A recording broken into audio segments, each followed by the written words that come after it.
bueno, pues buenas noches, días o tardes para todos. Hoy vamos a hablar de la Guerra Cristera o la época de los cristeros.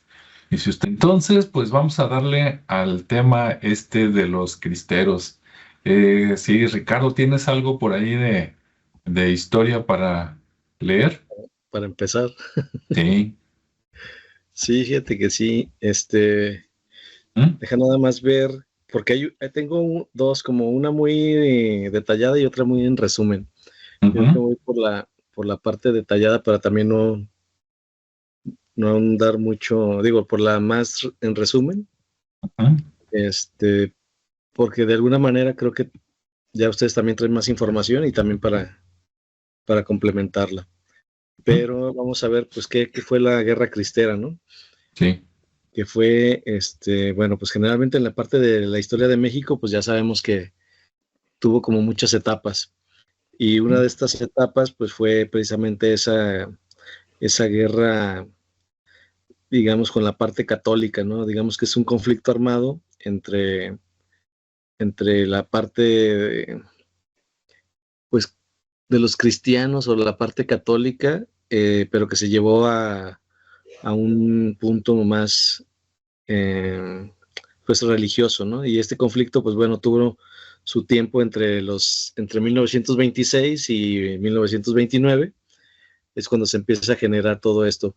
Y es cuando el gobierno enfrentó el gobierno y al ejército Ujú. mexicano contra las milicias católicas. Entonces es como una rebelión ahí entre ellos que, bueno, ciertas medidas liberales son rechazadas por estas milicias católicas y, y en ese entonces Plutarco Elías Calles, pues es el que le toca este movimiento, ¿no? Principalmente bueno, su periodo fue amplio, 1800, bueno, no, mentira, ese es otro, es que tengo aquí otra referencia.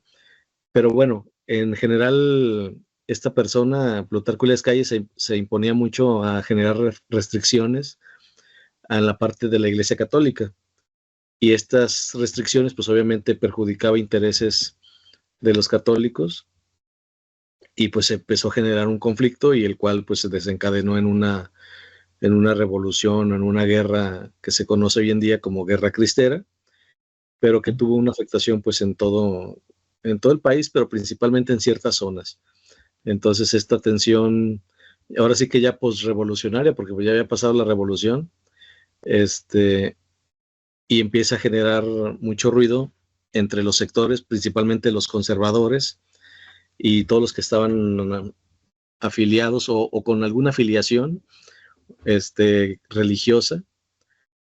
Y bueno, pues empieza a afectar tanto esos sectores, a la parte de la sociedad mexicana, pues también le empieza a afectar.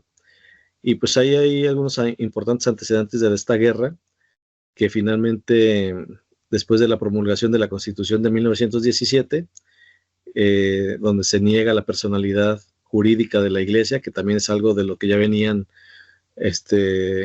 doliéndose.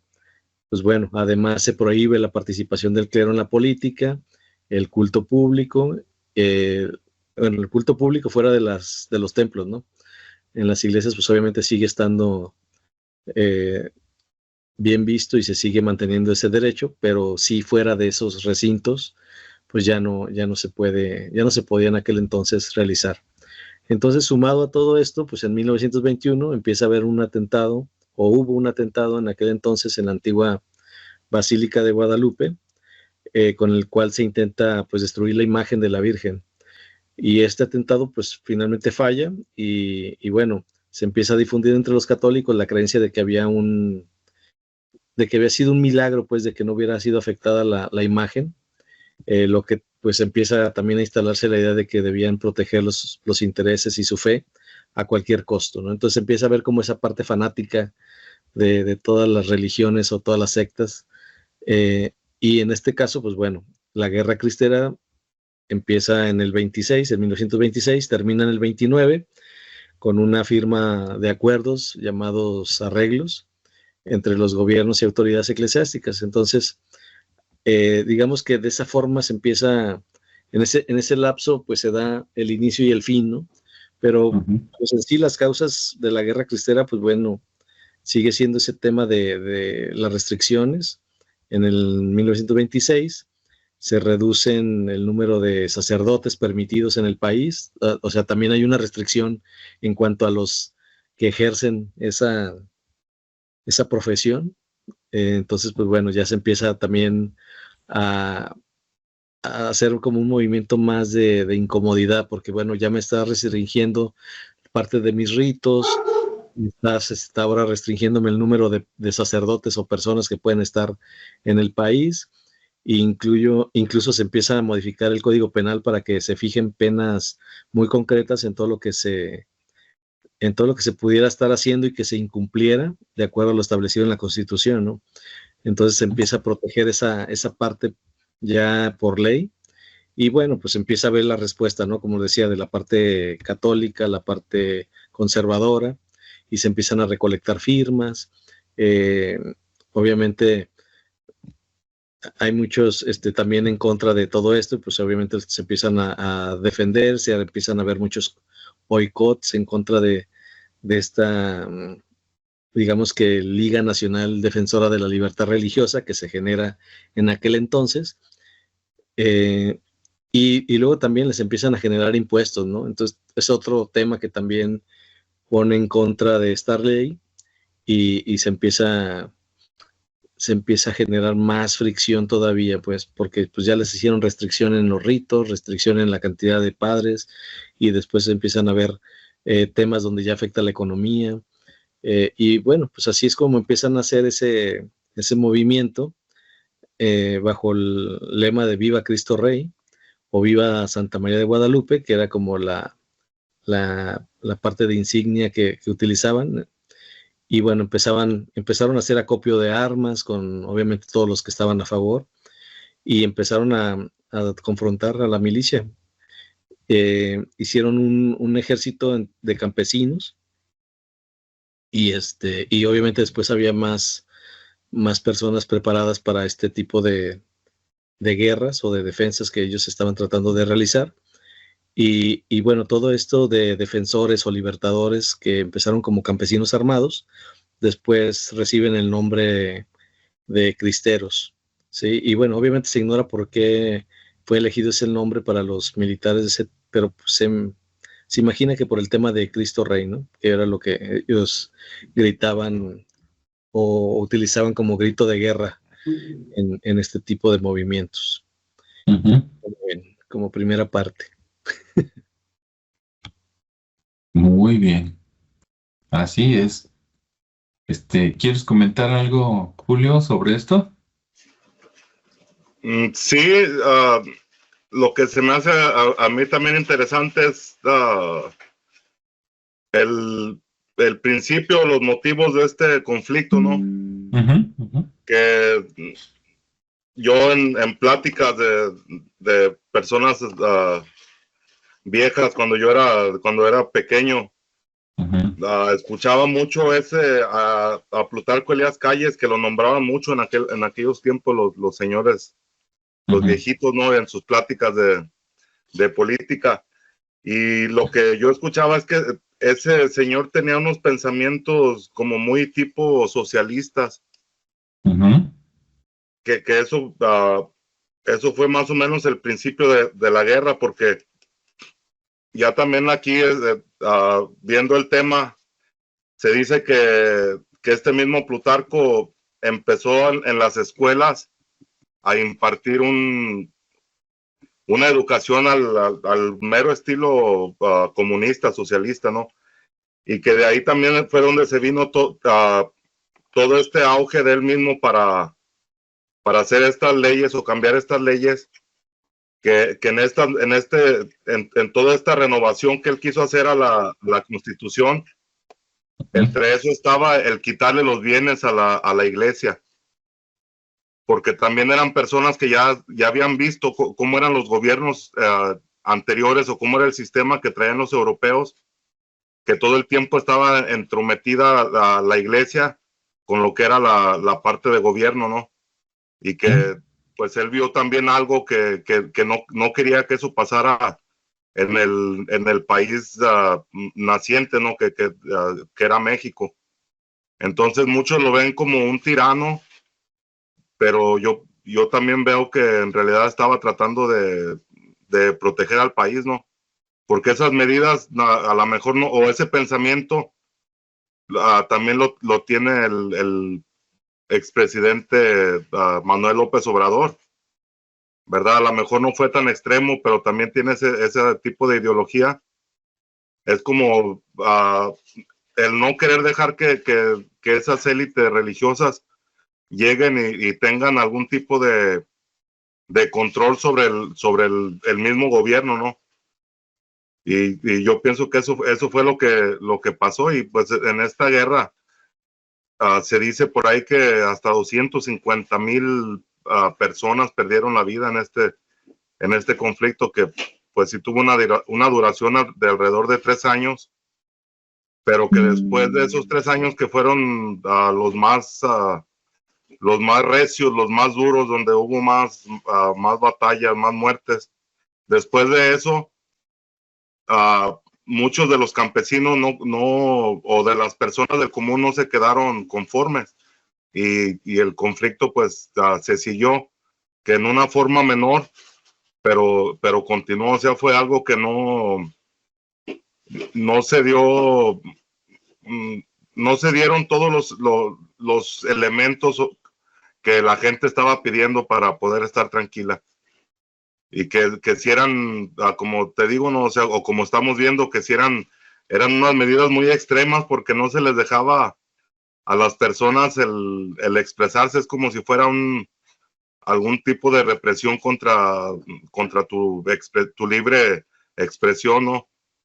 Y pues sí, estuvo muy duro, y principalmente el conflicto mayor sucedió en lo que es el centro de México, que sería en el estado de Guanajuato, de donde yo soy originario, en San Luis Potosí, en el estado de Zacatecas, ahí en Jalisco también estuvo duro ese conflicto ahí de donde son ustedes. Y pues son etapas, ¿no? Sociales que se tienen que pasar en pos de la formación de un país.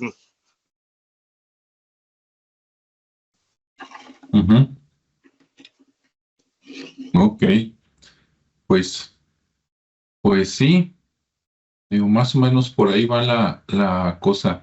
A mí me gustaría, de mi parte voy a dar algunos datos históricos que creo, como todo en la vida, ¿verdad? No soy experto, entonces, pero de los hechos que yo veo, me gustaría comentar los siguientes hechos, y ya después al final doy mi opinión, ¿no?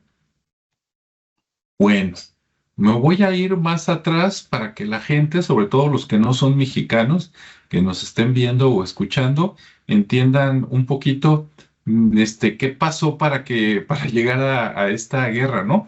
Claro, como dice Ricardo, pues estaban las leyes de calles, pero ¿de dónde viene eso un poquito más atrás? Bueno, en la época que acá en la República Mexicana nos enseñan como las colonias o los virreinatos españoles, ¿verdad? Después de que llega Cristóbal Colón, Hernán Cortés, y que pasó lo que ya sabe todo el mundo. Bueno, pues estuvimos por acá más o menos como, eh, bueno, oficialmente, ¿verdad? Desde 1521 hasta 1820 y tantos, no me acuerdo, ahí sí, cuando se dio la independencia, pero más o menos fueron como 300 años, vamos a decirlo así, para hablar de números cerrados, de que México, así como de ahí para abajo, ¿verdad? Toda América prácticamente, nada más con excepción de Brasil, pues éramos parte del reino español. Bien, en su momento, yo creo que fue el reino, quitando a los asiáticos, ¿verdad? Quitando a los chinos, japoneses y coreanos, en el mundo, digamos, occidental, yo creo que fue el reino más poderoso del mundo en cierto momento. Pero como siempre hay envidias en este mundo, ¿verdad?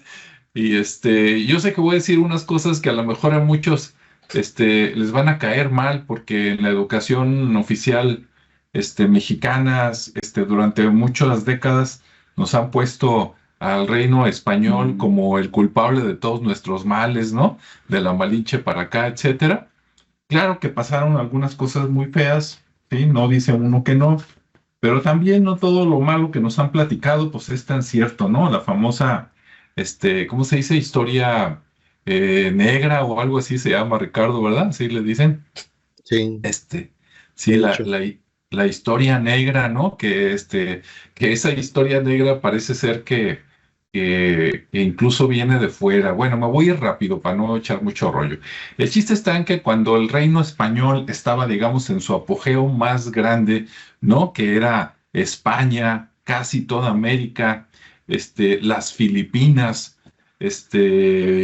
las Canarias, que ya las tenían conquistadas, y no sé qué más, porque a lo mejor era también un pedacito de África y otras cosas que ahorita no tengo en mente, ¿sí? Cuando ya tenía todo eso conquistado y era poderoso y tenía muchísimo dinero, pues el reino inglés de envidioso, y me refiero a los gobernantes, ¿sí? Un abrazo y un saludo a todos los ciudadanos ingleses. Contra ustedes no hay ningún problema, igual que con los americanos, pero con los gobiernos que había en aquel tiempo, y a veces con los gobiernos actuales también, ahí es el pleito, les dio envidia. Y de hecho, pues prácticamente entre el gobierno holandés y el gobierno británico, pues casi ellos inventaron la piratería, ¿no? Y la fondeaban ahí, órale, vayan y ataquen a los españoles, róbenles el oro, la plata, todo eso, y de ahí salieron los piratas. En Hollywood nos lo platican bien diferente, ¿no? Ah, no, el gobierno era la ley, como en los piratas del Caribe, ¿no? Ellos eran los buenos y los piratas eran los malos, pero los piratas también eran apoyados por el rey, la reina, ingleses y holandeses y todo eso. O sea, en versión moderna sería como los piratas eran como la versión del FBI y de la CIA, ¿no? Iban a desestabilizar a los otros gobiernos, que en aquel tiempo era el Imperio Español, etcétera. Bueno, pues le salió también todos esos planes maquiavélicos que lograron desintegrar el reino español y convertirlo en lo que hoy es, ¿no? O sea, quitarle todas sus propiedades, las Polinesias, toda América, etcétera, la formación de los países americanos, etcétera. Bueno, claro, hay grupos de poder atrás de esto que es lo que querían, ¿sí? Primero, arruinar el reino español. Ya que lo separaste, después era apropiarte de eso que ya no es de los españoles, y entonces empezaron las intervenciones, guerrillas, compromisos económicos, etcétera, ¿no? Bueno, ok.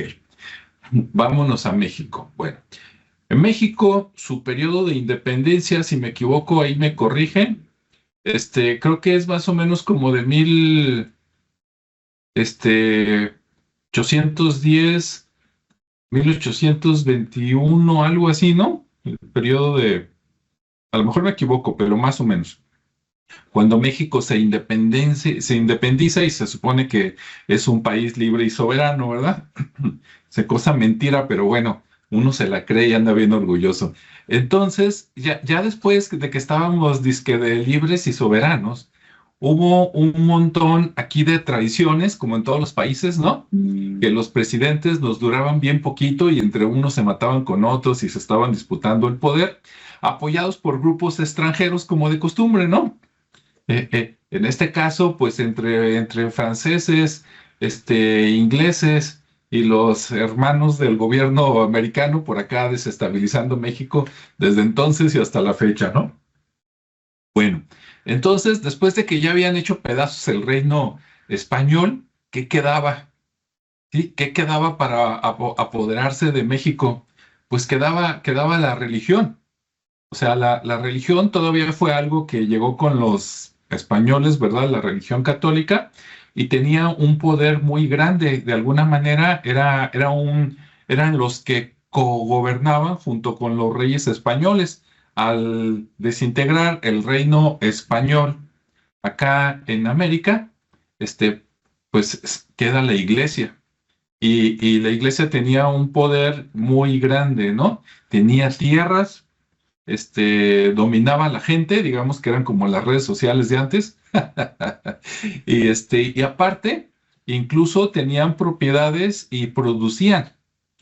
Los que han visto por aquí este canal, algunos videos que a veces saco en solitario, por ejemplo, acá en Jalisco tenemos una colonia, en Guadalajara, la zona metropolitana, tenemos una colonia que se llama Oblatos.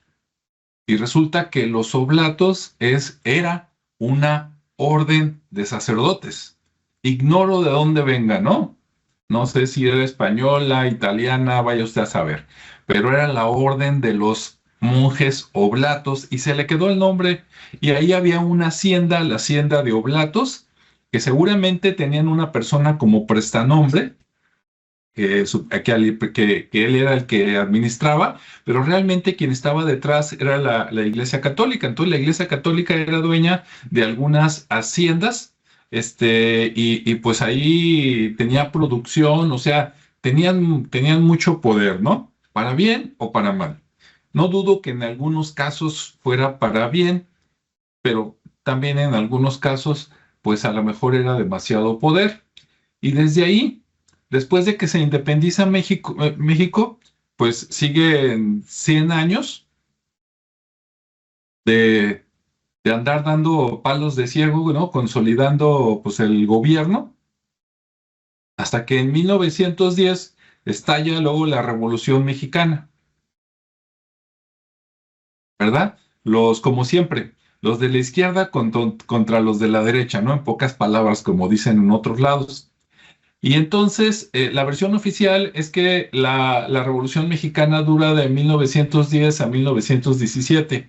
Esa es la versión oficial, porque si uno se pone a leer un poquito, a investigar algunos documentos, algunos libros, aunque en 1917 se hace una constitución nueva, la Constitución de 1917, cuentan que todavía en algunos lados había guerrillas y había pleitos y había matanzas todavía, aunque oficialmente ya estaba dizque el país en paz en algunos lados, hasta 1924 se pusieron en paz. Entre esos lugares estuvo Jalisco, por ejemplo, ¿no? Y aprovechando, saludos a Nancy Bracho, que ya nos está saludando por ahí. Qué bueno, y dice que le gusta el tema, ¿no? Pues ahorita se va a poner mejor. Bueno, entonces, si nos vamos, dice que con la versión oficial, en 1917 ya dice que se aplacó México, hicieron pactos, ¿no? Entre los dos partidos, por decirlo así, políticos, se repartieron quién iba a gobernar dónde, quién iba a ser el presidente, etcétera, y se supone que estábamos tranquilos y en paz, se supone nada más, ¿no? Pero nomás se pusieron disque en paz y dijeron, a ver, ¿quién era el enemigo que faltaba? De la antigua colonia. Ah, sí, la iglesia, ¿verdad? Desde que estaba Benito Juárez, él fue presidente 4 veces acá en México, ¿no? Yo creo que se quería quedar, tanto que criticó a Porfirio Díaz, pero quería quedar igual, ¿verdad? La última vez que gobernó fue en 1872. De 1872 a 1900, pues no hay mucha diferencia, ¿no? Y no gobernó más porque se murió. Fue su último periodo, empezó en 1800, creo que 57, se quedaba 4 años, se iba, venía otro presidente y bueno, fue una época muy, muy sangrienta, ¿no? Como en todos lados. Entonces, en 1917, que dice que la gente estaba en paz, se empezaron a hacer pactos regionales en México, en el norte, en el centro, en el sur, ¿no? Aplacando lo que quedaban como de guerrillas, ¿sí? Matando gente para que no se levantara, como a Emiliano Zapata, como a Pancho Villa, que de ellos hablaremos en otro momento, pero está muy interesante. Entonces después dijeron, pues sobre la iglesia. Entonces, basados en la separación del Estado y la iglesia que había iniciado Juárez, en 1826 teníamos un presidente que se llamaba Plutarco Elías Calles, si no me equivoco. Entonces él retomó estas ideas y dijo, vamos a ser efectivo y más radical lo que propuso Benito Juárez, ¿no? Y entonces, como nos comentaba Ricardo, este, tenían unos puntos que querían hacer pedazos a la iglesia y que todo lo que tenía la iglesia pues pasara a parte del Estado, ¿no? Se oye bien bonito, pero cuando te das cuenta de que el Estado realmente no era el pueblo, sino que era otro grupo de poder, pues dices, oye, pues a lo mejor pasamos de Guatemala a Guatepeor. Se veía bien en aquellos tiempos, ¿no? Pero se me hacía raro que se pusieron, es como cuando el péndulo se va mucho para un lado, lo sueltas y luego se va radicalmente al otro lado, ¿no? Entonces, de pasar de tener el control de la iglesia, pues se puso el Estado. Y como nos platicaba Ricardo, resulta que ahora, en lugar de que los obispos y los cardenales, ¿no? Decidieran cuántos sacerdotes habían, no, pues ahora iban a ser los gobernadores del Estado. Ellos iban a decidir cuántos sacerdotes era suficiente y cuánto no. Entonces se oye medio extraño, ¿no? Que no nada más le limitaran cosas, sino de que ahora no te vas a regir tú, ahora me vas a obedecer a mí. Y pues está también eso así medio extraño, ¿no? Y luego dijeron que iban a prohibir órdenes religiosas, pero había tantas que yo me imagino que era prohibir de ahí en adelante, porque todas las que había, pues ya estaban, ¿no? Que los carmelitos, que los dominicos, que vete a saber, ¿no? Un montón. Y luego, como dijo Ricardo, no les dejaban hacer eventos fuera de los templos, ¿no? Toda la adoración tenía que ser adentro de los templos. Entonces, imagínense eso acá en Jalisco, a los que no nos conocen, a lo mejor somos uno de los estados más católicos de toda la República Mexicana, sobre todo en aquel tiempo. Entonces, de repente que te digan que no. No, quiero saber yo qué pensaron los que iban a la llevada de la Virgen de Guadalupe, de la Virgen de San Juan de los Lagos, de la Virgen de no sé dónde. O sea, en cada municipio hay una Virgen, ¿no? Si no es que más. Entonces, imagínate, en aquel tiempo no había millones de habitantes, pero sí había miles de habitantes y seguramente en algún lugar a lo mejor cientos de miles, ¿no? 100,000, 200,000. Y que de repente les digas, oye, ¿sabes qué? Fíjate que ya no vas a adorar la Virgen. ¿Por qué? Pues porque lo digo yo, papá gobierno, pues a lo mejor estaba tan mal como la imposición que hizo la iglesia durante tantos siglos para que la adoraran. O sea, tan mal estuvo una cosa como también tan mal a lo mejor estaba el otro de que pues ahora no se puede traer ni medallitas de la Virgen, imagínate, ¿no? Ni crucifijos, ni playeras de la Virgen, ni nada de eso. Todo estaba medio difícil. Y luego, aparte, le prohibían a los sacerdotes, no me acuerdo si lo mencionó Ricardo o no, le prohibían a los sacerdotes, no podían salir a la calle vestidos de sacerdotes. O sea, no podían ir con la sotana, ni con el gorrito ese que se ponen los padres, ni nada de eso. Y tú dices, pues, ¿cómo, no? Si todavía ahorita, precisamente en algún evento o en la calle, dices, mira, allá va el padre. ¿Por qué? Pues porque va con la sotana, ¿no? Y así luego lo ubicas. Claro, hay algunos que andan de jeans y de playeras, pero así es como ubicas no solo a los sacerdotes, sino a los monaguillos y todos ellos, ¿no? Precisamente por la ropa. Y así iban al mercado, todavía lo hacen, a comprar cosas y todo, y lo ubicas más rápido. Pues este es el sacerdote, ¿no? Este es el padrecito. Entonces, eso de que no te quiero ver vestido allá afuera, digo, yo no soy católico, ¿sí? Aclaro, aunque me avienten piedras, pero tampoco estoy de acuerdo en que le prohíbas a un padre que se vista de padre. Imagínate, es como si le dijeras a un militar, oye, no te quiero ver por la calle vestido de verde, ni con las franjas esas, acá, ni con el aguilita. Oye, pues cómo no, si es su traje de militar. Es como si le dijeras, imagínate a alguien, oye, ahorita en estos tiempos, no quiero verte con la playera ni de Chivas ni del América en la calle, ¿no? Pues él sabrá a quién le va, ¿no? No le hace daño a nadie. Entonces, sí se me hace que estuvo la cosa así muy fea. ¿Qué más? Rápidamente recordando lo que dijo Ricardo, tampoco dejaban al clero participar en la política, ni en opiniones, ni de lanzarse como candidatos. Que en estos tiempos a lo mejor no estaría tan mal, digo, para mí sería interesante ver algún padre que se lanzara de candidato a ver qué sea con las propuestas, ¿no? Pero bueno, y luego tampoco dejaban, supuestamente dar enseñanza, católica en las escuelas privadas. Dice, cosa que obviamente, fue un fracaso total porque hasta la fecha todavía tú metes a tu hijo en un colegio por aquí en Jalisco y lo más seguro es que de cada 10 colegios, pues 6 o 7 van a ser de la iglesia de alguna manera, ¿no?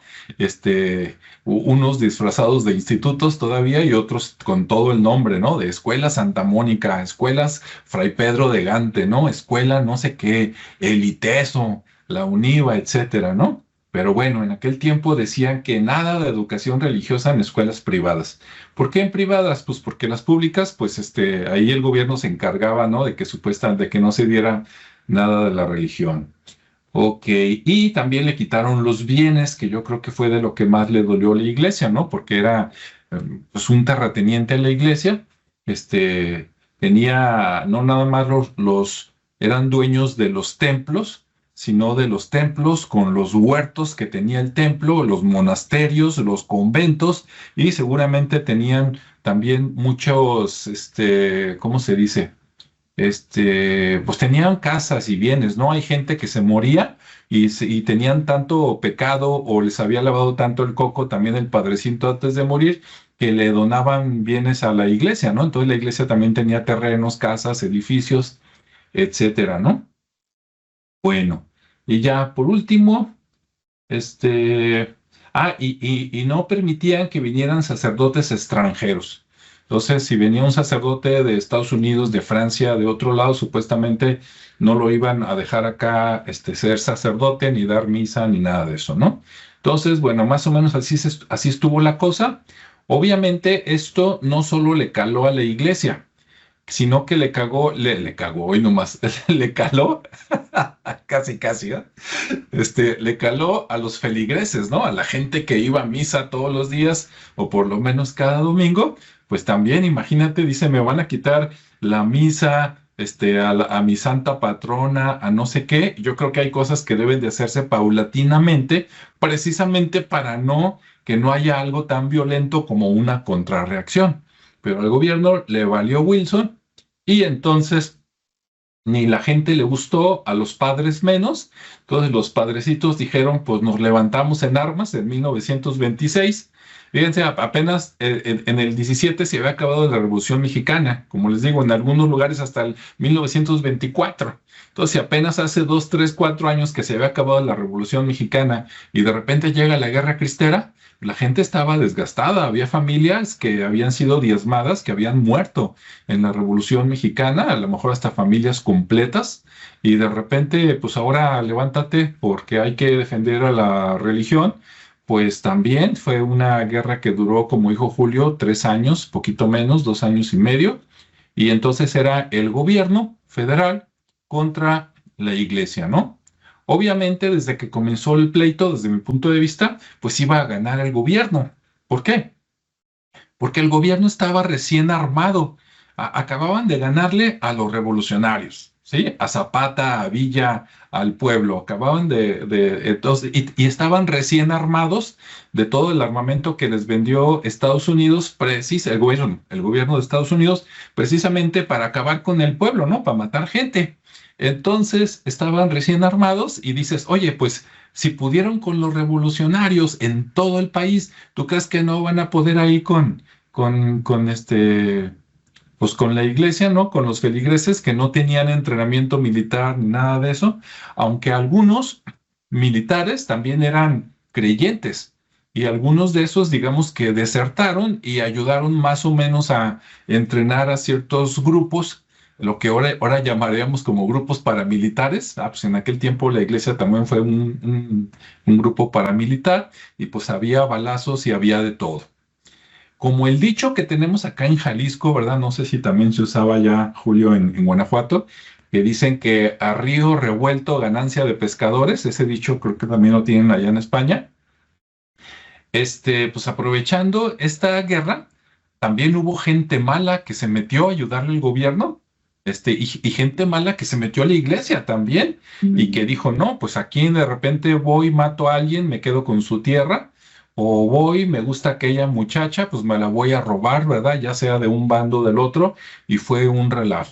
Después de tanta matazón, ¿verdad? Después de 2 años y medio, hubo un pacto por fin entre la iglesia y el gobierno, donde el gobierno le bajó un poquito, no mucho, pero 2 rayitas a sus peticiones y entonces quedaron las cosas como están.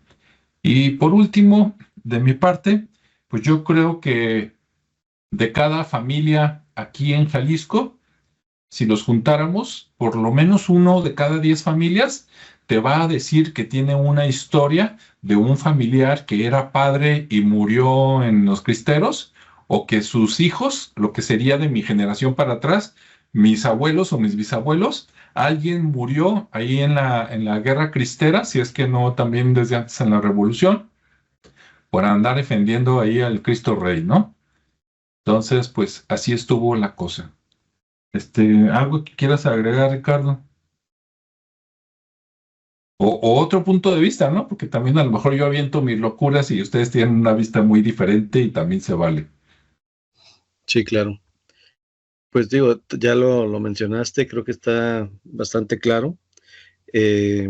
Lo que sí, lo que sí no encontré fue que los mismos padres o los clérigos estuvieran metidos en esta revuelta en el sentido armado, ¿sí? Porque se menciona mucho el tema de los campesinos, de la gente del pueblo, e incluso uno que otro hacendado por ahí, obviamente necesitaban quien patrocinara la guerra, como siempre. Y sí hubo excepciones donde la gente rica que tenía haciendas, pues participó finalmente para armar y patrocinar estas guerras y ser partícipes también de la revuelta, pero casi todos fueron gente del pueblo, ¿no? Gente, los campesinos que al final, ¿por qué ellos? Porque al final pues ya estaban adoctrinados, ¿no? De cierta forma ya traían esa creencia, estaban defendiendo pues a la Virgen principalmente por lo que comenté en un principio, y era como su estandarte. Obviamente pues hubo mucha matanza de todo tipo de personas, duró 3 años, como bien comentó Julio, y bueno, dentro de todos esos reclutamientos, te digo, pues participaron muchas zonas, muchos estados como Zacatecas. Aquí en Jalisco, por ejemplo, la zona de los Altos era donde más se escuchaba todo este relajo. Michoacán, Durango, Guanajuato, pero también hubo otros estados por donde estuvieron pasando y donde se hizo todo este reclutamiento, pero no menciona en ningún momento que haya habido como tantos padres se unieron o tantos, nada, o sea, siempre fue gente del pueblo, gente, que creaba las brigadas con campesinos, con gente, obviamente, que se dedicaba a la siembra, a los animales, a cuidarlos. Entonces se hizo un montón de gente, por ejemplo, en Michoacán hay una estadística donde están 12,000 combatientes, ¿no? Jalisco 10,000, y ahí había sus brigadas y sus regimientos, parecía que estaban más organizados acá, donde había, por ejemplo, en los Altos había 5 regimientos. Guanajuato y Querétaro había 4,000 combatientes, 2 regimientos para la Brigada de la Cruz en Sierra Gorda. En Zacatecas, 5,400 combatientes, con 5 regimientos de la Brigada Quintanar. Y así había mucho, ¿no? Incluso de Chema Gutiérrez, Felipe Sánchez, Pedro Sandoval, en el tema de Zacatecas. Nayarit, Sinaloa, 2,500, Volcanes de Colima, 2,000, Durango, de 1,500 a 3,000, Guerrero de 2,000. O sea, hasta Oaxaca, con 1,500, México, Morelos y Distrito Federal, 1,000, Puebla, Tlaxcala y Veracruz, 1,000, Tehuantepec, 800, y bueno, todo esto llegó aproximadamente a 50,000 combatientes, ya así más o menos a ojo de buen cubero, y también pues temporalmente había partidas de Coahuila, San Luis Potosí, Chihuahua, Tabasco, Tuxtla, Veracruz. Entonces se empezó a unir mucha gente, pero como les digo, es gente al final pues del pueblo, no tanto de los clérigos directamente, e incluso había también una participación de las mujeres, ¿no? También hubo ahí un grupo importante del ejército cristero que se llamaron a ver si tengo aquí la Brigada Femenina, pero fueron las primeras guerrilleras y hasta eso que dice que muy entusiastas, ¿no? Porque a la hora del conflicto, pues como que les encantaba el andar ahí, y eran aproximadamente 25,000 de las que se llamaron brigadas femeninas, dedicadas a apoyar esta rebelión, ¿no? Entonces sí hubo de todo en este movimiento. Y bueno, pues obviamente había también jefes, ¿no? Ahí que estaban liderando estos movimientos, y pues había aproximadamente 200 ahí, que eran algunos soldados, otros, obviamente que se integraron. Y entre los principales líderes estaba Justo Ávila, Miguel Hernández, Emilio Barrios, Damaso Barraza, o sea, gente que en su momento pues los conocieron mucho. De hecho, de ahorita los que menciono no me suena ninguno de los que yo haya conocido, pero pues digo, no dudo que sean importantes para ese movimiento, ¿no? Sobre todo las personas que han estudiado mucho esto. Pero pues al final, esos 3 años pues empezaron a hacer negociaciones. Como bien mencionaste, no solo participó Plutarco Elías Calles, hubo más personas como Emilio Portes Gil, que casi le tocó la última parte de todo este conflicto, y que al final pues, hubo una negociación ahí con la parte religiosa, pues para finalmente llegar a crear una especie de amnistía, ¿no? Para que se detuviera pues todo este levantamiento, y se pudieran, pues ellos pedían que se rindieran, pero pues al final no era el caso, ¿no? No sé, realmente estaban ellos luchando y creían en su lucha, en su objetivo, su propósito, ya era muy claro para ellos lo que querían. Pero todo esto, como les decía, pues estaba más como manipulado por la parte religiosa, ¿no? De que eran las ideas de ellos basadas en todo el adoctrinamiento que habían hecho con la gente ya en el país. Y pues obviamente hubo muchos muertos. Por ahí, por ejemplo, mencionaba que no había habido mucha gente involucrada, pero pues había gente atrás, ¿no? Como por ejemplo los obispos como Leopoldo Lara, que era de Tacámbaro, en Michoacán, que también fue uno de los activos, pero pues nomás así como, digamos que estratégico, ¿no? No era alguien que estuviera ahí al frente y a caballo y con su espada o su rifle.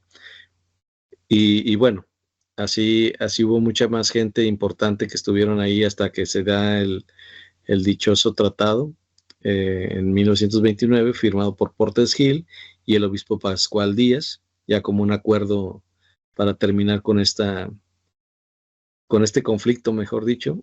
Y obviamente, pues sí, ya se hizo el tratado, pero pues finalmente todo lo que sucedió alrededor de esos 3 años, pues fue una batalla, muchas muertes, robos, violaciones en todos los sentidos de los derechos, de todo, ¿no? Entonces sí, también la gente se enajenó, se involucró tanto que pues también actuó de una manera bárbara, y pues auspiciado por la misma religión. Entonces también cómo entendemos esa parte, ¿no? Donde la barbarie también surge de un movimiento que contrapone este tipo de situaciones e ideas, ¿no?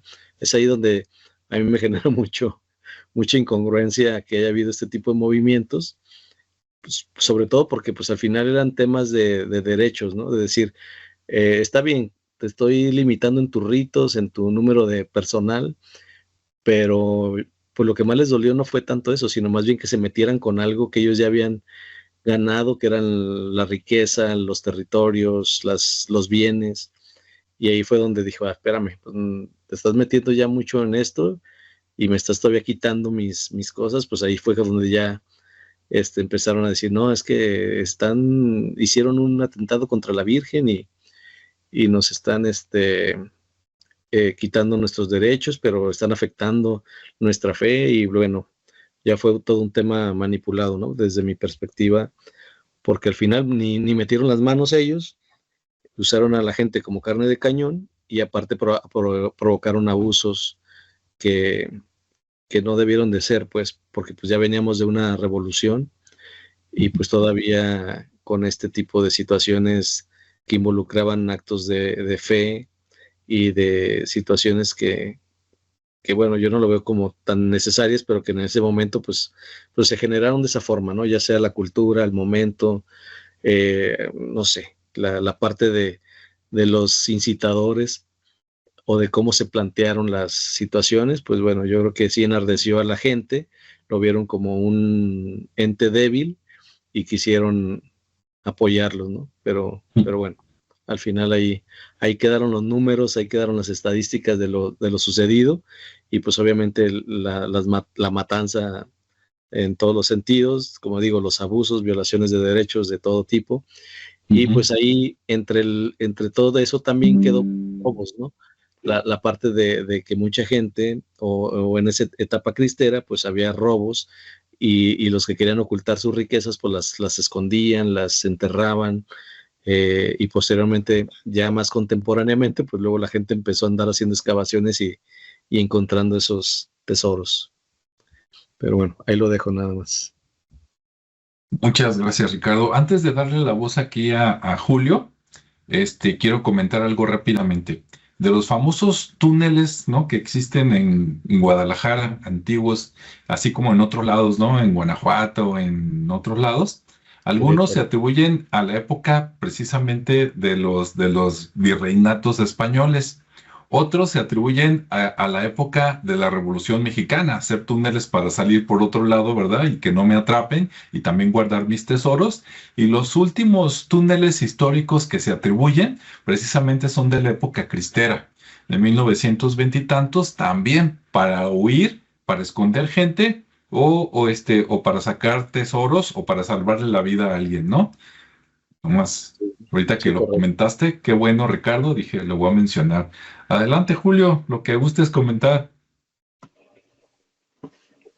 Sí, pues muy interesante todos estos procesos, ¿no? Y me voy a ir por el lado del comentario que hiciste tú, que Ujú, hablabas del el proceso desde el movimiento de independencia y yo me voy más atrás, ¿no? Que desde la conquista, ujú, que este pueblo ha sido suprimido, ¿no? Por varias entidades, ¿no? Ya sea gubernamentales, de reinos, religiosas. Y cuando escucho y me doy cuenta, empiezo a leer acerca de esto, ujú, recuerdo cuánto los antiguos, cuando sucedió la conquista, cuánto pelearon por sus creencias, ¿no? Por ujú, esa por todo eso. Y vemos la evolución de la conquista, ujú, que a 300 años después de la conquista estaban peleando precisamente por la religión que fue impuesta por sangre, por matanza, por genocidio. Entonces, ¿cómo desde el 1521 hasta la fecha nos han venido acondicionando o nos moldean a como ellos quieren? Y eso es algo que es bien interesante, el poderse darte cuenta de eso, ¿no? sí, Porque imagínate que, como lo decía Ricardo, sí había parte del clérigo, del obispado, de todas estas, de la parte de la entidad religiosa, ujú, pero ellos estaban simplemente en la forma intelectual, como ujú, diciendo, ¿sabe qué? Porque la gente no se levantó por sí sola. Eso es algo que yo te puedo asegurar, aunque no haya estado ahí, pero por pláticas de mi bisabuelo, ujú, que él, lo he comentado anteriormente, mi bisabuelo y mi abuela, ¿verdad? Su hija, ellos originalmente eran de los Altos de Jalisco, ahí del pueblo de San Julián. Entonces, ahí fue una de las partes donde estuvo más extremo el conflicto, ujú, que mi abuelo nació en el 1900, mi bisabuelo nació en el 1900. Ujú. Para cuando fue este conflicto, pues ya tenía su edad, ¿no? Ya era un hombre, ¿no? Joven. Sí, ya podía Entonces, echar balazos.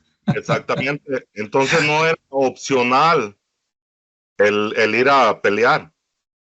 Y también que él mismo contaba que en la iglesia los padres eran los que les decían, hey, ¿cómo vas a dejar que te quiten tu fe, ¿no?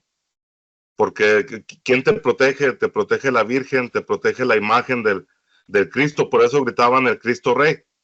Ujú. Viva Cristo Rey, ¿no? Porque era todo lo que ya estaban de alguna forma Sí, ya lo que bien adoctrinados, conocían. ¿no? Sí, entonces como te digo, les cambiaron todo, el Quetzalcóatl, a Tonatzin, a Con la Tezcatlipoca, Pachamama y todo, güey. y se los cambiaron, ahora era el Cristo, era la Ujú. Virgen. Ajá.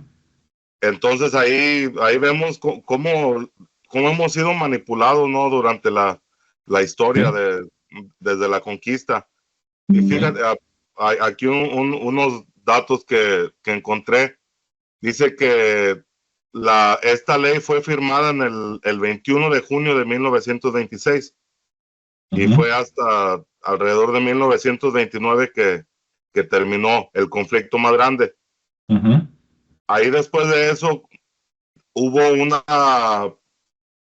un acuerdo entre el gobierno y el clérigo, en Ujú. donde se hicieron, ahí se marcaron puntos y se dejó ahí. Pero de eso la gente no quedó conforme. Y Ujú. después, en el más o menos al año después de que terminó Ujú. la primera oleada, vino la segunda cristiada. Y esto ya sucedió durante el mandato de Lázaro Cárdenas. Sí. Y se dice que de esta segunda oleada, que a lo mejor no fue igual de extrema que la primera, pero esta empezó a perder fuerza, fíjate, desde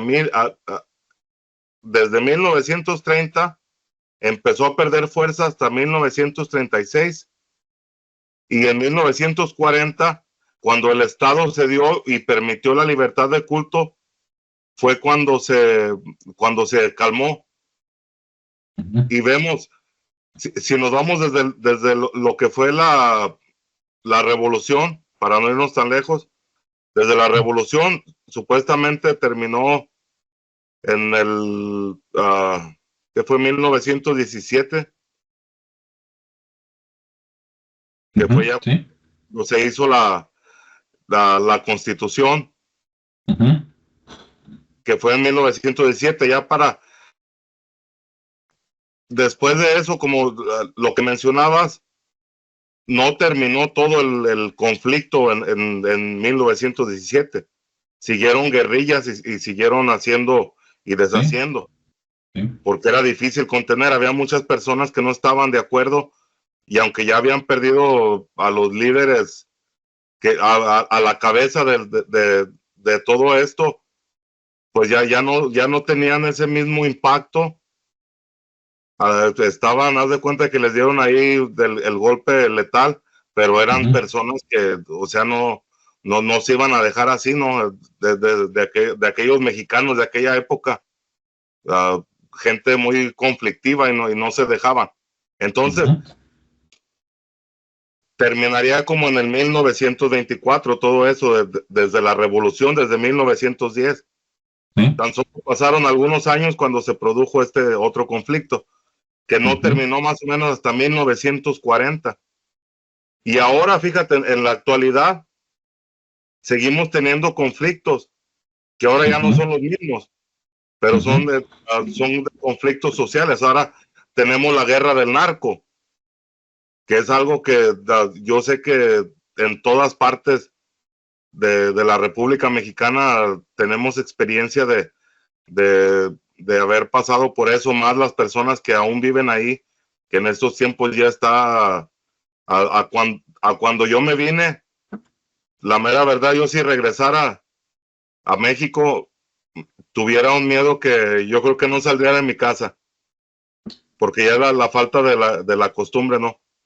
Entonces vemos que la guerra y estos conflictos sociales no han desaparecido nunca.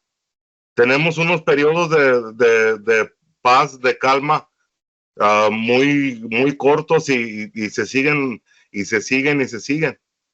Ujú. Entonces hay un problema, ¿no? En todos estos conflictos, como en esa guerra cristera, ¿quién armó al pueblo? Es algo que me puedo preguntar, ¿no? ¿Quién armó al pueblo? ¿De dónde sacaron la capacidad de poder combatir al ejército mexicano, ¿no? Que ya no estamos hablando de que era gente a machete, porque dieron batalla para que haya durado los 3 años que duró el conflicto en su máximo esplendor. O sea, tuvo que haber habido una forma de contrarrestarnos o de equilibrar las fuerzas. O sea, había alguien con intereses que estaba de alguna forma proporcionando las armas, proporcionando el sustento, porque la gente que andaba en la guerra, en la batalla, tenía que comer.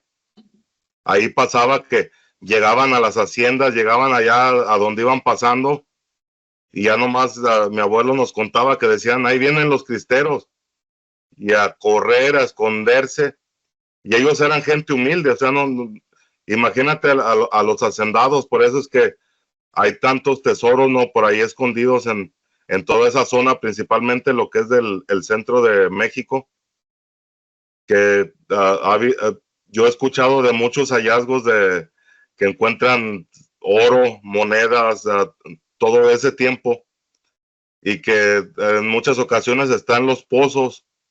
Es como si bajaban a la mejor a la hermanita o al hermanito más flaco, lo bajaban ahí en el pozo, ahí con un mecate o algo, y ahí busca un hueco y esconde esto.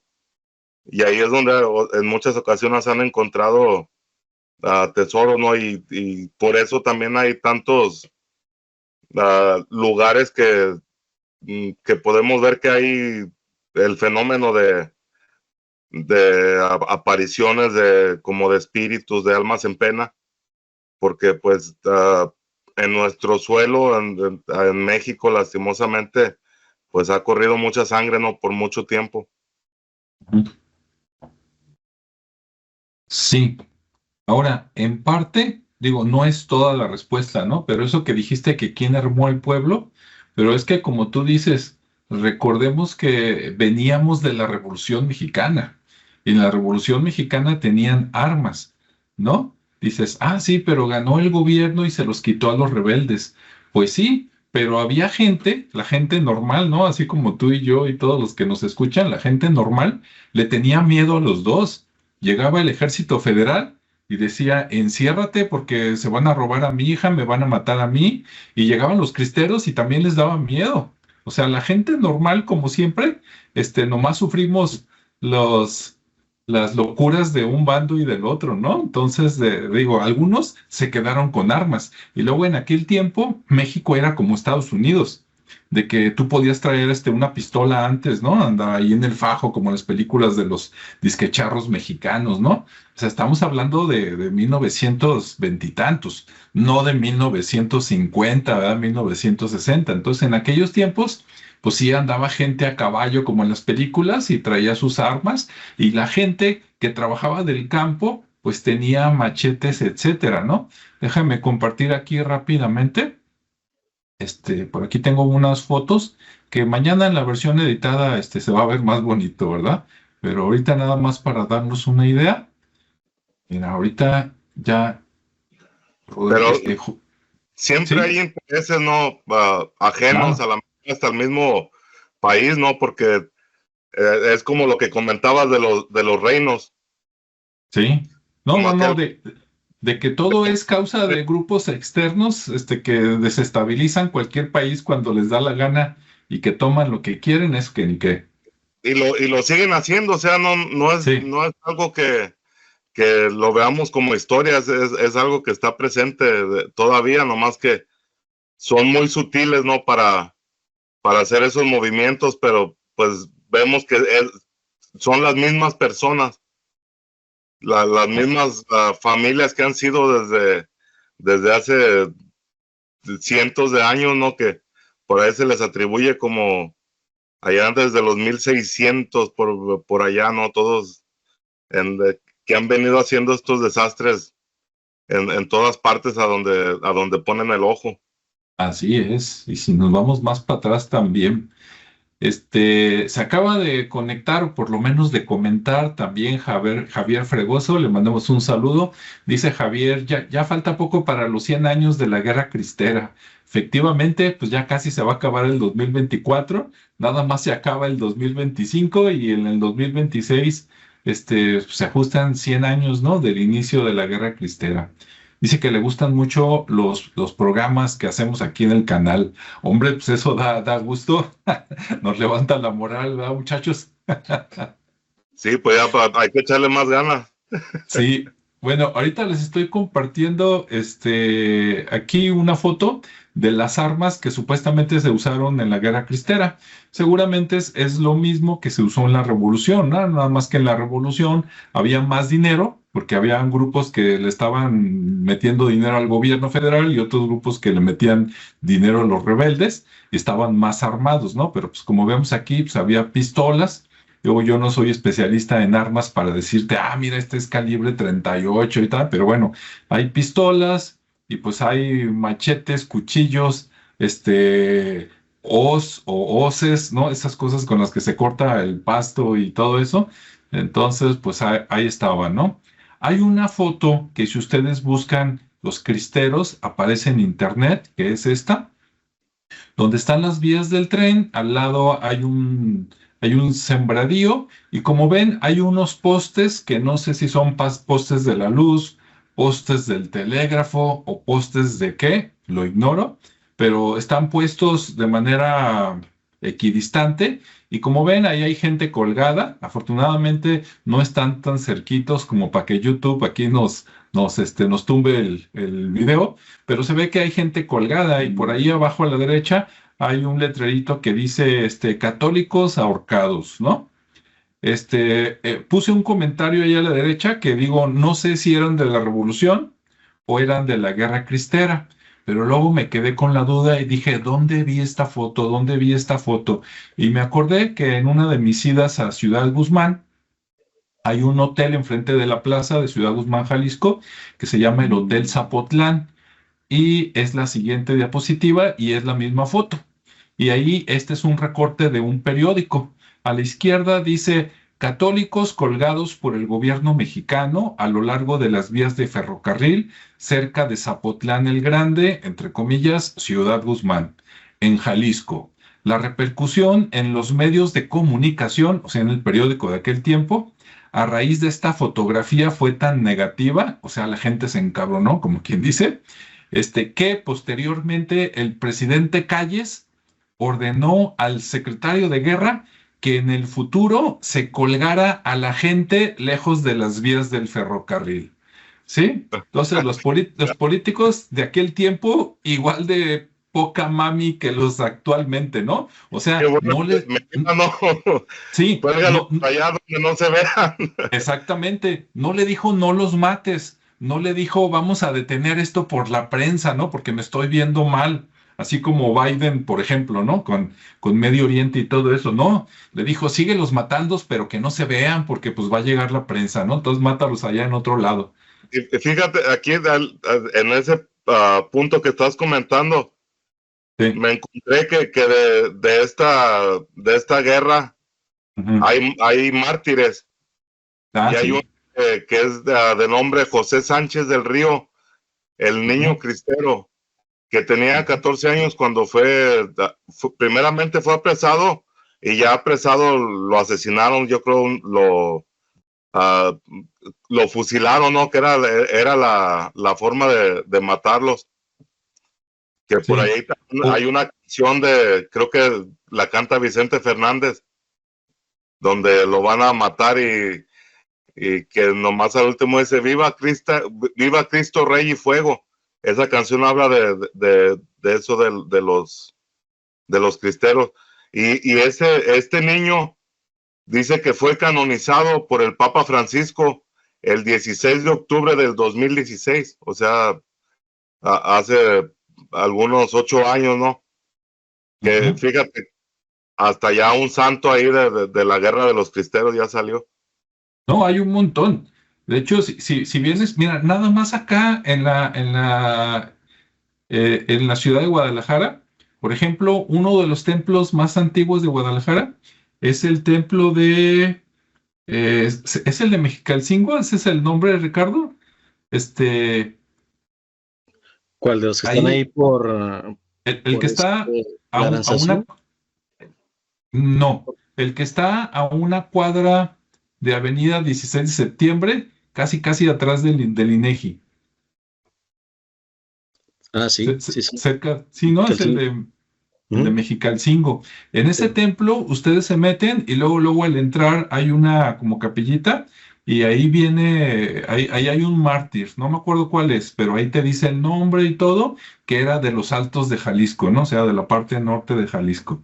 Y luego van, por ejemplo, a Tezistán, que es cerca por acá donde yo vivo, en Zapopan, norte, y te metes a la parroquia o al templo, no sé cuál sea el nombre correcto, y también ahí hay mártires. Vas a Teuchitlán a ver las pirámides redondas que hay acá en Jalisco, y en el templo de Teuchitlán hay como cuatro bustos, o sea, estatuas, pero del pecho hacia arriba, y vienen los nombres de las personas. Algunos son sacerdotes, pero otros son ciudadanos que se metieron al ejército, digamos, de la iglesia y pues los mataron, ¿no? Entonces hay un montón de mártires y dicen que hay más en el norte de Jalisco todavía que en el sur. No sé si quieras comentar algo, Ricardo o Julio. Antes que comente, Ricardo, algo rápido. Es que cuando llegaban, o sea, si llegaba el ejército y tú eras un padre, eras parte del clérigo, te iban a asesinar porque te iban a asesinar. O sea, era esa guerra, ¿no? Del gobierno con iglesia. Entonces, por los dos lados, de la misma forma, cuando los federales, creo que así se llamaba el ejército ese de México, que les decían federales, o en el tiempo de la revolución eran los pelones, ¿no? Que esos también cuando llegaban a los pueblos, llegaban y arrasaban. O sea, llegaban, robaban la comida, robaban los bienes, violaban a las mujeres. Lo mismo cuando llegaban los cristeros, era lo mismo, o sea, eran personas a lo mejor que estaban ahí, pero no por querer pelear esa causa, ¿no? O sea, ahí pues en un conflicto ahí se va a meter cualquiera que tenga conflicto en sí mismo. Entonces era puras personas que a lo mejor ni siquiera tenían ni una vela en el entierro, como se dice por ahí el refrán, y que solo iban para ir haciendo el mal ahí a donde llegaban. Sí, es como siempre, es como Ucrania, como Gaza, como Palestina, ¿no? La gente que la lleva y la gente que ves que se matan es gente normal que ni la debe ni la teme, así como nosotros, mientras los grupos de poder arman a un lado y al otro lado, ¿no? En este caso, digamos, los federales, pero también en la iglesia. Y aunque en un inicio a lo mejor era una causa justa, pues los grupos de poder nomás manipulan a la gente y también infiltran gente que dicen, pues yo me meto porque ya sé que si me meto ahí voy a robar y me voy a hacer rico. Voy a violentar y nadie me va a decir nada, ¿no? Es más, luego la mato. O sea, así de gacho como en todas las guerras. ¿Ibas a decir algo, Ricardo? Sí, iba a comentar incluso del Santuario de los Mártires, ¿no? Ah, sí. También es otro de los lugares donde se supone que rinden el tributo o ¿Sí? pues sí, están ahí reconocidos pues como mártires de ese movimiento, de esa guerra, y pues ahí hay varios, ¿no? Tan así que pues está el santuario, que al final de cuentas es un proyecto más de turismo religioso, y que se espera en algún momento que empiece a funcionar, porque pues ya está todo el proyecto ahí, nada más falta finalizarlo aquí en Jalisco, y aquí digamos que ¿qué es? ¿Tlajomulco o sigue siendo Es, Guadalajara? O Tlaquepaque, ¿eh? Se me hace que va a ser Tlaquepaque, Sí, Tlaquepaque. porque está relativamente cerca del ITESO. Ajá. Entonces Sí, sí, sí, y fue tan relevante eso, pues que te digo que al final rescataron.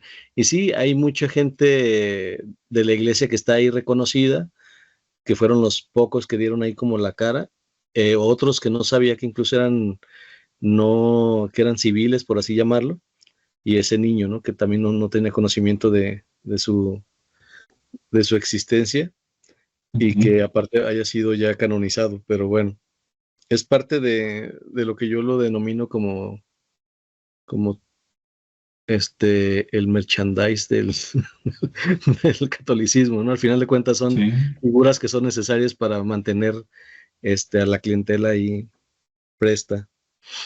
sí, sí. Incluso hay un santo, uno de esos sacerdotes que murieron en esta época de la cristera. Como yo no me lo sé, ¿verdad? Pero lo voy a investigar para poner mañana su foto aquí, que lo venden así en la foto y en estampitas, ¿no? Que muy milagroso y no sé qué. Y es de los Altos de Jalisco, no sé si es de Patitlán, San Juan de los Lagos, por allá, pero es un santo muy conocido. La gente que es muy religiosa ahorita me está escuchando y está diciendo, ¿cómo es posible que no lo conozcas? Es San quién sabe qué, de quién sabe dónde, ¿no? Toribio Romo, yo creo. Ándale, se me hace Sí, que sí, sí, pues es de los ese, más conocidos. sí, Toribio Romo. Y bueno, aprovechando antes de dejar de compartir, como ven aquí en la parte derecha, ven ahí a un señor ahorcado. Lo bueno que la foto es de aquellos tiempos, ¿no? En blanco y negro, es del mismo hotel, del Hotel Zapotlán, allá en Ciudad Guzmán. Y abajo dice ahorcamiento del cura Inocencio Flores durante la Guerra Cristera. Entonces, todo lo que se ve de color oscuro en su camisa es sangre. ¿Sí? Entonces, pues lo torturaron, lo ahorcaron y así quedó y le tomaron foto. Entonces ahí está. Este, y pues listo, ¿no? Entonces voy a dejar de compartir, seguir aquí con la charla y acá, también ya se quitó, sale.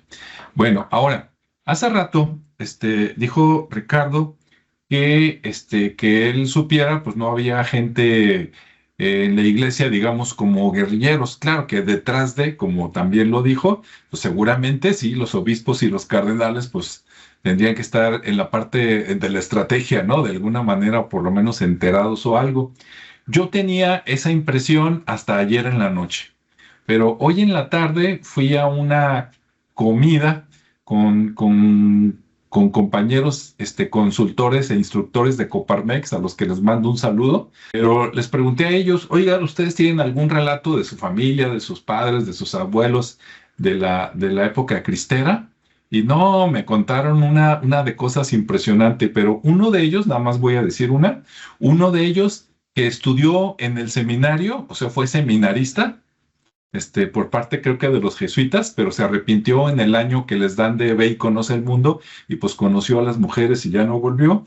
Y él me dijo, no, dice, busca información del sacerdote que asaltaba trenes, dice en Jalisco. Dice, ni siquiera era de él de Jalisco, dice, venía de otro lado, pero anduvo ahí de revoltoso y se le atribuyen varias matanzas. Y yo, anda pues. Entonces, ahorita busqué acá en internet con la inteligencia artificial y le pregunté, por si ustedes quieren buscarlo, dice, ¿quién era el sacerdote que asaltaba ferrocarriles en la Guerra Cristera? Y me dice, y sí, ya cuando vi el nombre dije, ese es. Dice, si bien hubieron varios sacerdotes que participaron activamente en la Guerra Cristera, incluyendo algunos que lideraron acciones armadas, el sacerdote más asociado con asaltos a ferrocarriles fue José Reyes Vega. Sí, ahí está, nombre completo, José Reyes Vega. Dice, aquí te voy a dar unos detalles. Dice, José Reyes Vega fue un sacerdote, aquí sí dice que es originario de Jalisco, ok. Dice que se unió al movimiento cristero y se convirtió en uno de sus líderes militares más destacados. Se le apodaba el Pancho Villa con sotana, debido a su carisma, valentía y sus tácticas de guerrilla que recordaban a las del famoso revolucionario.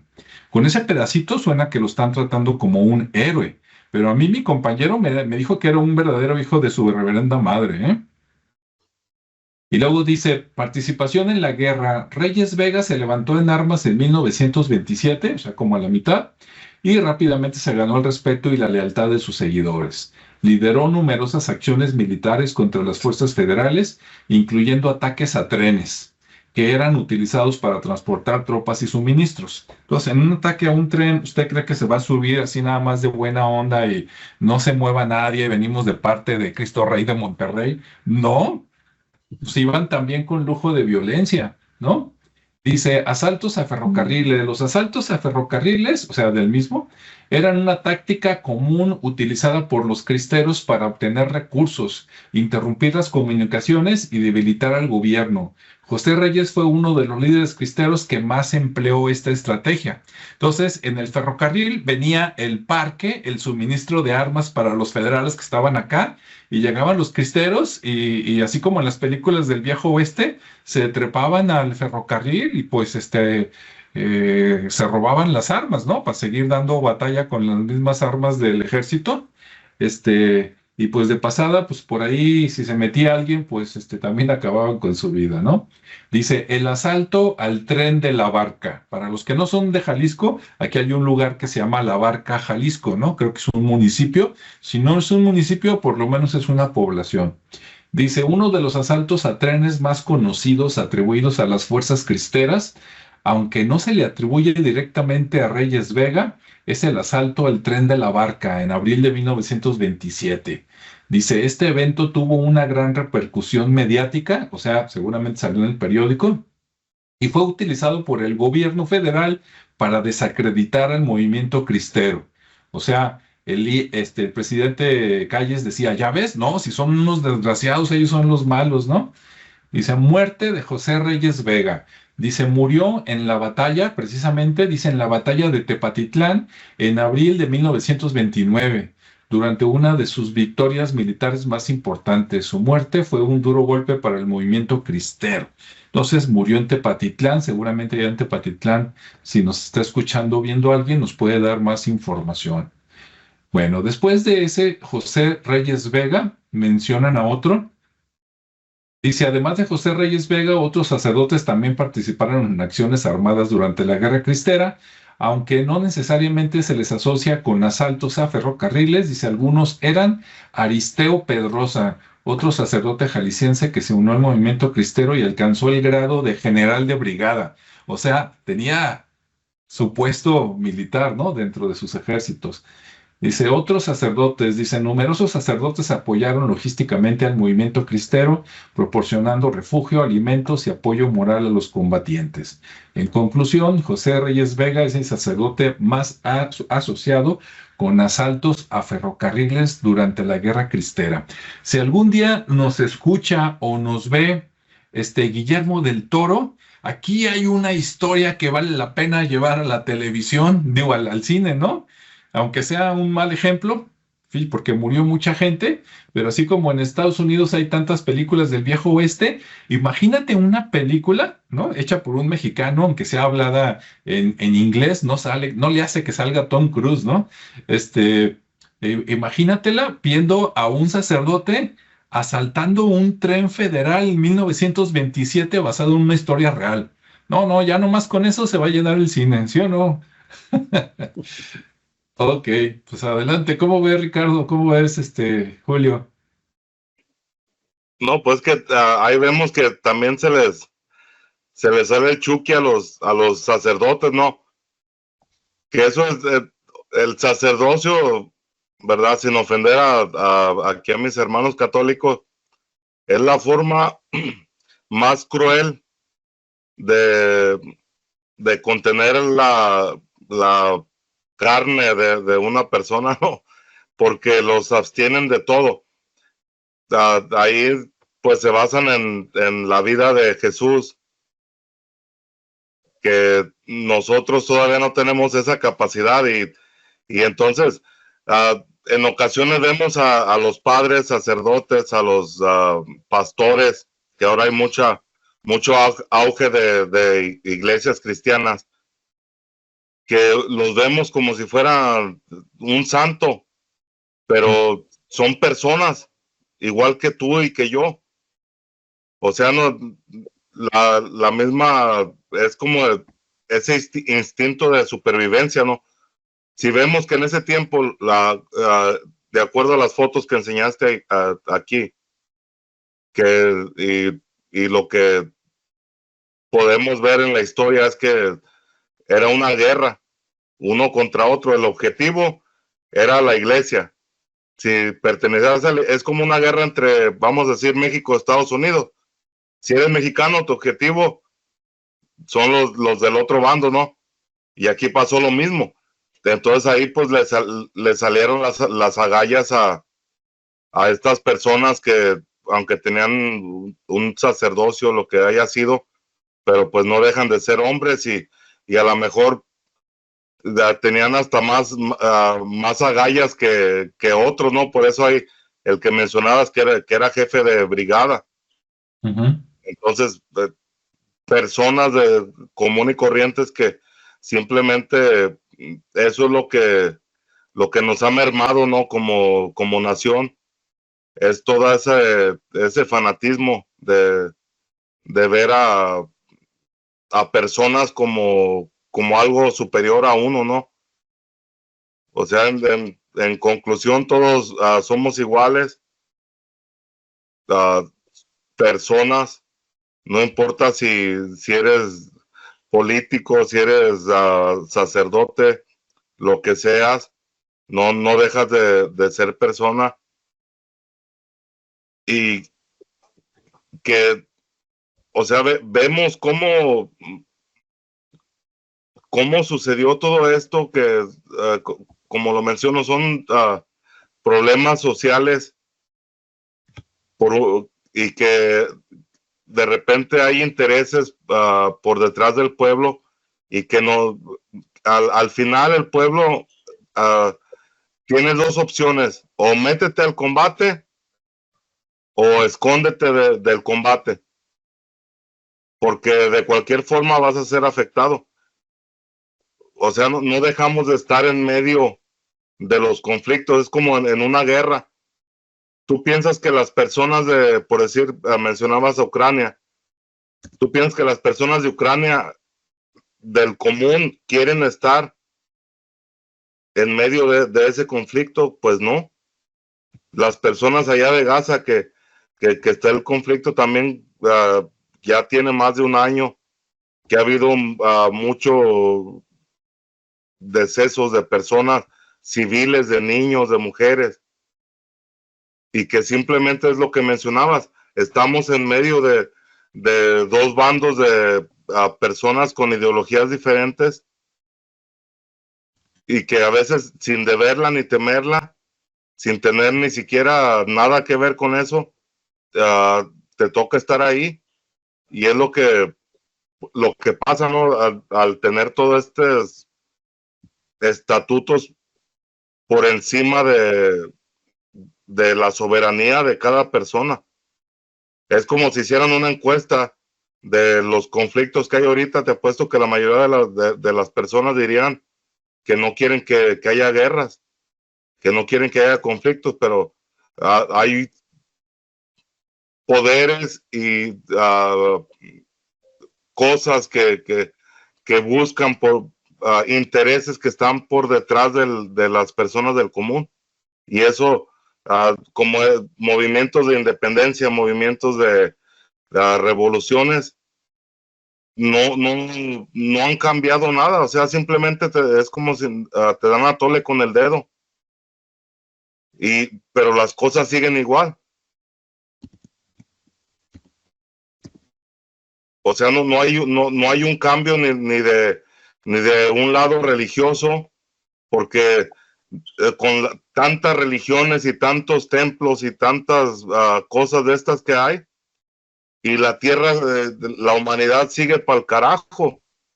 Vamos en una decadencia que si no hay una intervención divina, nos podemos hasta autodestruir.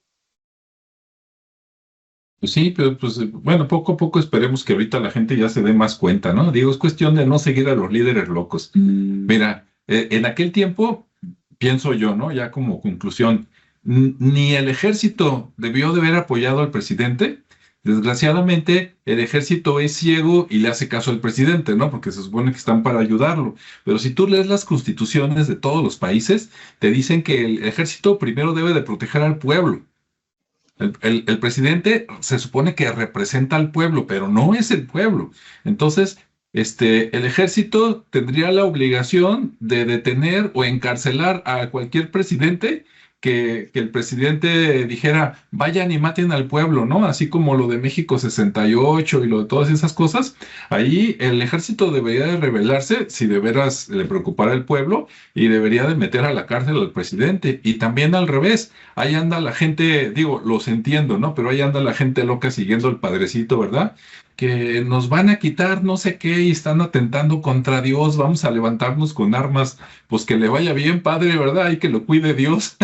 No, pues, Porque le quieren quitar sus bienes a Dios. Oye, como si Dios necesitara algo, ¿no? así es, dices, no, Dios no necesita nada. O sea, pues por eso es Dios, porque es Claro, todo. O sea, ¿para qué va a querer dinero, oro, a templos? O sea, no necesita nada, pero y todo eso es puro adoctrinamiento, porque así como adoctrinan a personas en la religión, de esa misma forma hay personas que están adoctrinadas, pero al gobierno, como los militares. O sea, te pasan cuando te unes a cualquier ejército, te van a pasar por un proceso primeramente de acondicionamiento, eh, te van a dar de cuenta metiendo poquito a poquito y luego ya después empieza el lavado del cerebro a lo que va. Entonces, esa es la forma de que actúan de la manera que actúan. Otra cosa, estos líderes son tan inteligentes y nos conocen tan bien que te empiezan a meter la cizaña, ¿no? O sea, a mí me ha tocado en varias ocasiones aquí uh, las revueltas que se han hecho y que he podido platicar con personas de un lado y de otro. Cuando mataron a los policías a un afroamericano, creo que fue hace como 2 años, se levantaron muchos movimientos de que ¿cómo se llamaba? Black Lives Matter, sí. ¿verdad? Y en esa ocasión yo estaba trabajando en una casa y todo el tiempo tengo la comunicación con las personas, con los dueños. Resultó que la dueña de esa casa tenía una sobrina que había criado, que la quería como su hija, y esa sobrina trabajaba para el departamento de policía de la capital aquí de Texas, de Austin. ¿Mm? Y, y ya estaban haciendo la promoción de que iba a llegar el movimiento a Austin para tal día, que iba a haber unas manifestaciones y marchas y esto y lo otro. Entonces ella, cuando me comentó eso, dijo, es que mi sobrina y su esposo, no, más bien mi sobrina y su hijo se tienen que venir a quedar aquí a la casa porque va a pasar algo muy, muy grande allá. Dijo, ya llegaron los agentes federales y les dijeron a los policías de la ciudad que se tapen la cara, que se tapen su placa, porque estas personas van a venir a buscar tu información para después ir a atacar a tu familia. Y yo me quedé como que, o sea, ¿qué personas son? ¿No? Pues se supone que son ciudadanos manifestándose por un suceso, un evento que les parece que no fue correcto. No, dice, es que hay otros grupos que están metidos dentro de esto. Dice, y hay personas que vienen a lo mejor de otros países, pero que están entre esa revuelta, que ese es el objetivo. Así es. Entonces, al mencionarme eso, o sea, que fue una fuente, a lo mejor no directa, pero sí de segunda mano, de lo que en realidad sucede es que hay la propaganda tanto de un lado como de otro, y a veces que hay grupos que tienen el interés, que crean este tipo de movimientos para meter ahí algún tipo de espía, algún tipo de personas que les van a dar ese beneficio del interés que tiene ese grupo. Entonces es una cosa bien, ¿cómo te diré? Bien malévola, maquiavélica. Es como si todos estos movimientos los estudiaran por mucho tiempo y de repente te los van soltando. Así es, así es. Entonces, bueno, pues ahí el consejo para la gente es de que no se dejen llevar al baile, mucho ojo. Yo digo, mira, ninguna solución se arregla con violencia. Ahí está la historia, ahí están los cristeros, ahí está la Revolución Mexicana. Antes de eso, pues ahí están varios momentos de la conquista, etcétera, ¿no? Siempre que hay una violencia, y mientras más violencia, más notorio, o sea, más armas, más matazón, etcétera, es porque es más, los mismos grupos que venden las armas se las venden a un lado y se las venden al otro. Pero bueno, ahí está. No sé, algún último comentario por ahí, Ricardo, algo que quieras decir. Pues digo, ya creo que ya comentamos la mayoría de las cosas, pero sí, efectivamente, creo que lo más, digo, el ejemplo, ahora sí que los hechos ahí están, ¿no? Ujú. Y creo que hablan por sí solos, dependiendo de la postura que asumas, pues estarás a favor o en contra, pero finalmente creo que esos movimientos auspiciados por otros para que finalmente se generen las guerras, que siempre ha existido esa Ujú. manipulación, pues ahí está muy claro, ¿no? Está muy claro. La enajenación, el abuso del poder también está muy claro, porque al final de cuentas estaban luchando por una causa y al final se desenfrenaron, perdieron el control Ujú. y cometieron otra vez como actos que no tendrían que ser porque no iban con la causa. Ujú. Y bueno, al final fue una guerra, ¿no? Y ahí tuvo sus, pues sus Pues, resultados y todo. Al final hubo, digamos que para forma de remediar, pues hubo esos mártires, por así decirlo. Miren, pues al final estos fueron los resultados. Aquí, esta fue la gente que, que resultó más reconocida por alguna causa. A lo mejor fue como el que se enredó en la bandera y pues le hicieron su historia, ¿no? Digo, yo ujú. no estoy muy de acuerdo con ese tipo de situaciones, pero al final, pues la gente lo permite, se deja manipular, se enajena y pues luego esas religiones se convierten en sectas, ¿no? De manipulación. Entonces sí hay que tener mucho criterio, mucho cuidado. Y de lo rescatable, pues las historias, ¿no? Las historias así sean fantásticas o reales, creo que al final de cuenta lo que rescates ahora sí que de entretenimiento o de aprendizaje o incluso en la literatura, ¿no? También hay, por ejemplo, hay una novela que me encanta que es de Elena Garro, que se llama Recuerdos del Porvenir y trata de esa época. Ahí se las recomiendo. Y bueno, por lo demás, pues ya lo comentamos, ¿no? Entonces, hay que ver y hay que aprender de la historia para no volver a cometer los mismos errores. Entonces, ahí se los dejo de tarea. Así es, piense, no se deje llevar ahí ni por el líder religioso ni por el líder político. ¿Sí? Si ellos quieren guerra, súbanlos al ring ahí, que se agarren ellos a golpes y el que gane, pues ya, total, porque están locos, que no los lleven al baile. Julio, ¿algún consejo? Despedida.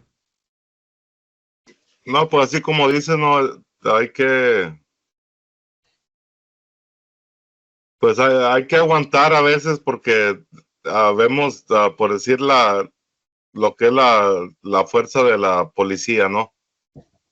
Que ellos supuestamente trabajan para uno, pero como dicen, o sea, abusan de su poder. El gobierno abusa de su poder, la religión abusa de su poder. Estamos entre ese sistema. Hay veces que uno no tiene la posibilidad de no ser perjudicado, pero pues como te digo, hay que aguantar porque ya a lo mejor prontamente se vienen cambios y pues tarde o temprano ese sistema que no funciona va a tener que caer. Así que como la gente se vaya dando cuenta, van a pasar movimientos sociales como los que hemos visto, que sabemos que la gente no se queda quieta, todo el tiempo existe ahí quien les pique la cresta, ¿no? Y pues tenemos esa tendencia a ser como cerillos, ¿no? Que nomás ráscame la cabeza y me prendo. Y así va a seguir pasando hasta que nos demos cuenta por nosotros mismos. O sea, no hay un consejo viable para nadie, porque hay veces que uno mismo tiene que tener la experiencia para poder aprender.